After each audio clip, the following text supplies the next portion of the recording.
Today in this lecture we will going to learn how to find the electric field intensity due to a charge infinite plane sheet.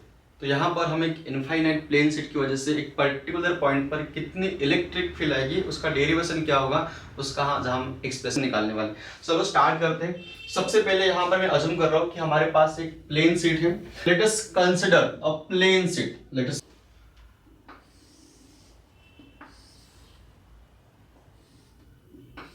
Consider a plane sheet having surface area. ये आप इस plane sheet को कुछ ऐसे भी assume कर सकते हो। ये है प्लेन शीट जिसका एरिया ये है। अब इस प्लेन शीट को मैं यूनिफॉर्मली चार्ज कर रहा हूं, तो चार्जिंग करने के बाद क्या होगा, चार्जिंग करने के बाद इसके सरफेस के ऊपर आ जाएंगे पॉजिटिव चार्ज। तो ये रहेगा positive charge.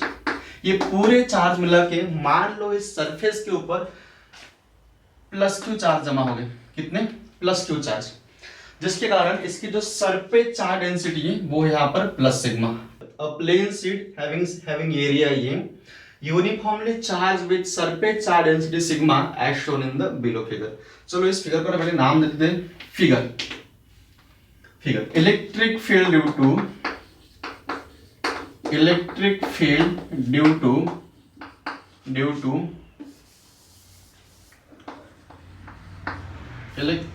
Due to infinite plane sheet.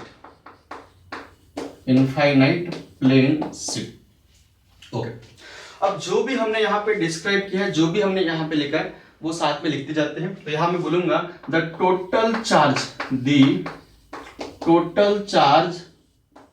On the sheet is. हाँ बोले यहाँ पर टोटल चार्ज कितने जमा हो गए, तो यहाँ पर plus Q amount of charge जमा हो गए। तो यहाँ बोलूंगा Q is equal to sigma into A. Q is equal to sigma into A. अब इस शीट की वजह से यहाँ पर फ्लक्स कितना होगा according to Gauss law. What is Gauss law? Therefore according to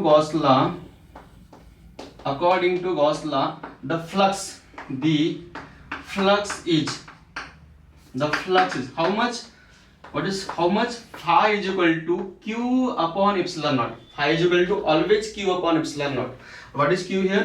So Q is the sigma into A divided by epsilon naught। This is our equation number 1।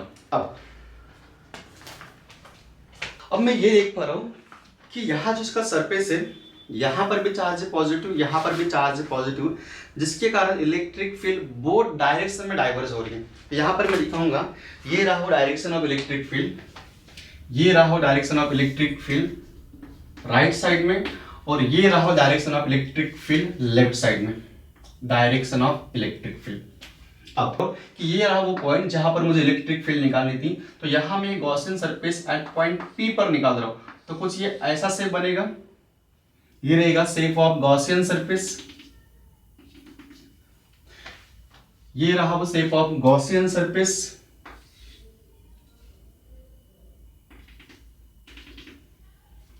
This is the Gaussian surface।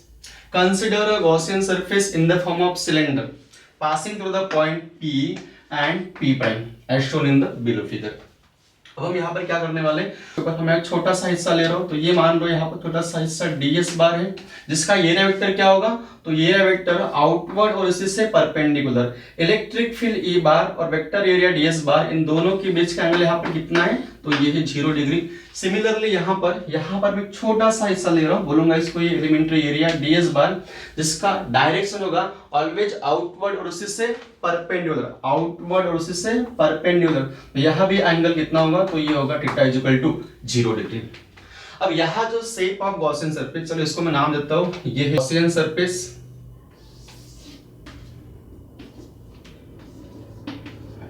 अब यहाँ जो shape of Gaussian surface बना है वो बना है cylindrical surface में, cylindrical shape में।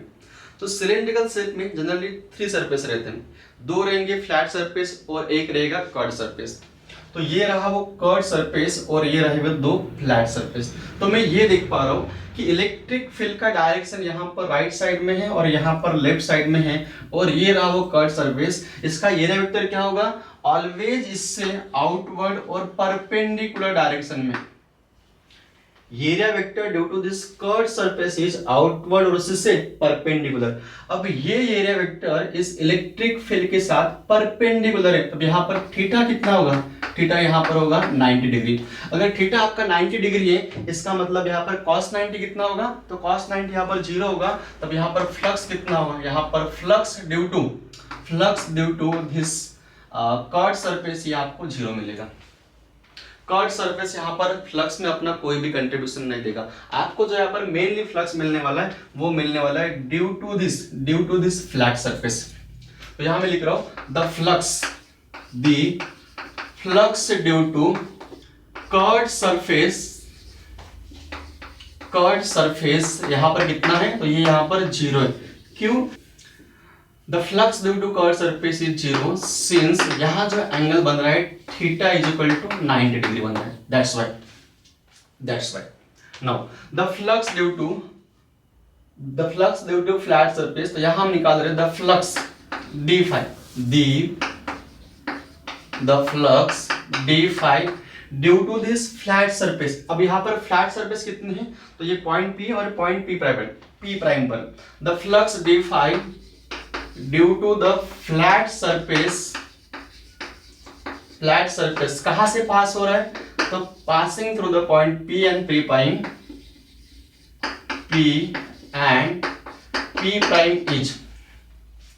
हाँ बोले अब फ्लक्स क्या होगा, तो फ्लक्स यहाँ पर d phi is equal to E bar dot ds bar, ये पास हो रहा है पॉइंट P से।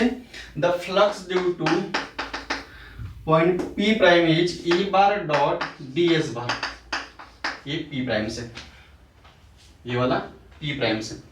अब यहाँ पर एंगल कितना है, तो यहाँ एंगल है थीटा इक्वल टू 0 डिग्री और यहाँ पर भी एंगल है theta equal to 0 degree. Since, तो इस थोड़ा रीराइट कर लेते हैं, तो d phi इक्वल टू ये होगा यहाँ पर E ds cos थीटा, ये पॉइंट P और यहाँ भी E ds cos थीटा, ये point P prime. Since theta is equal to 0 degree, यहाँ the angle between the electric field vector and area vector दोनों यहाँ पर सेम डायरेक्शन में है। Since theta is equal to 0 degree, यहाँ cos theta कितना होगा, तो होगा यहाँ पर 1, वो हमने यहाँ पे लिख लिया। अब ये वैल्यू यहाँ पर पुट अप कर दे तो आपको क्या मिलेगा, flux d phi is equal to E ds due to point P plus at point P plus E ds at point P prime. अब ये फ्लक्स मिला मुझे इस छोटे से हिस्से की वजह से। अब मैं चाहता हूं कि फ्लक्स निकालो मैं पूरे हिस्से की वजह से, तब मुझे यहाँ पर क्या करना पड़ेगा, मुझे यहाँ पर इसको इंटीग्रेट करना पड़ेगा। The total